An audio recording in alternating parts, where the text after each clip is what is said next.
So we took the bus all the way from Loyang to the Longmen Grottoes this morning, and after a little looking around we figured out where to actually go for the grottos, which looks like it's up this way. And here is a map which shows the layout of the area with all of the various historic cultural artifacts. Yep, this is definitely the right way.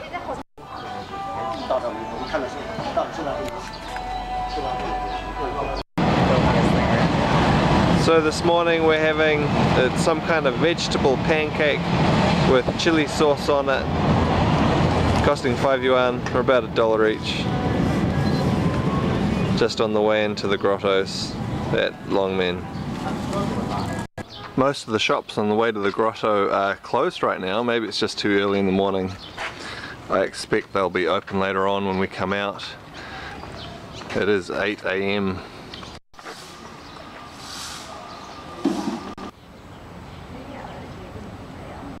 So the tickets into the grottos cost 120 yuan, well that's about $24, which is pretty amazing for such a major cultural site. So this ticket really is the Swiss Army knife of tickets. It is both a ticket and a map and a postcard. So multiple uses right there. Pretty cool. And here's the river which has the sculptures and the caves on either side of it. And this is the start of the caves.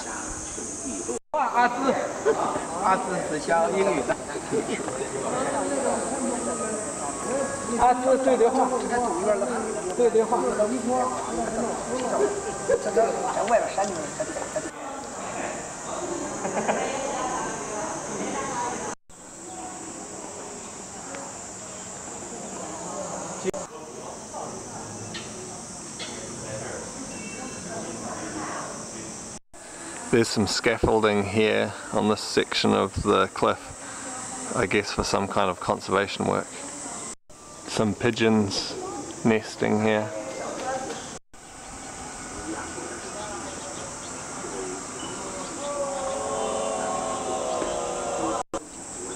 This one has some very muscly guardians.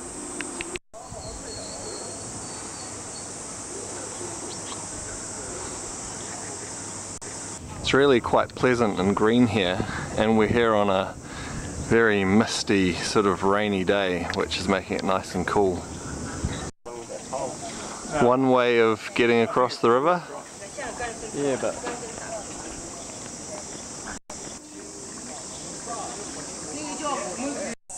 they tend to dress up their rubbish bins at most of the scenic sites around here. A boat on the river.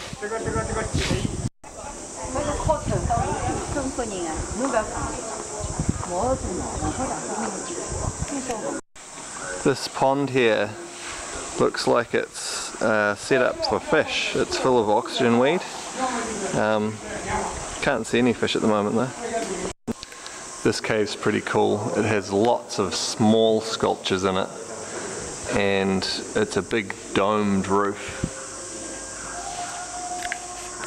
Another big domed cave.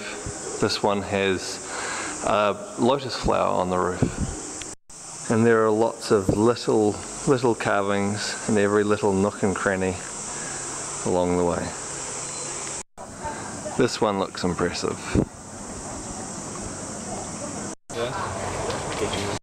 Time for ice blocks. This one was 5 yuan or about $1. Pretty pricey, but it's a tourist spot. And it looks like it could be really cool inside. I'm waiting for this to get open. And it just looks like a regular ice block. It tastes good though.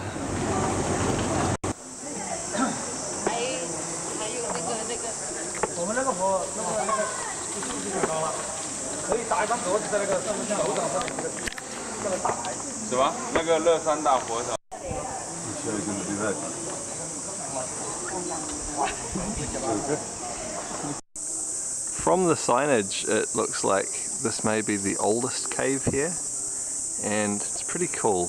Shame the lighting's not good, you probably can't see it very well on the video. Scratch that, I think this may be the oldest one.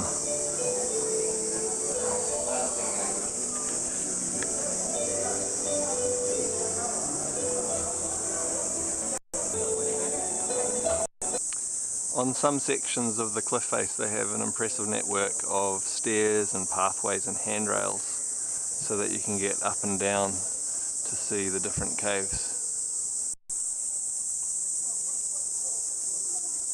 And you can hire bicycles here to get across the bridge and around the pathways.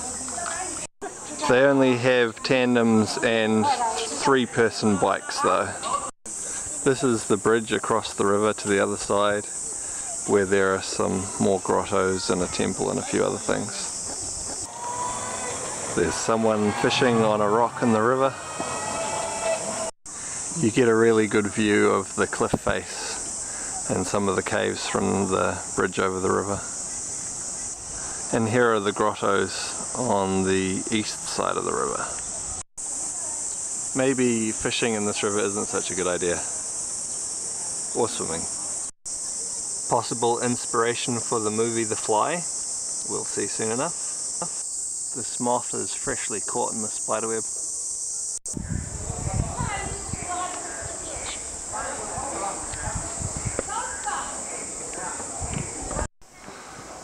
More stairs, gotta love them.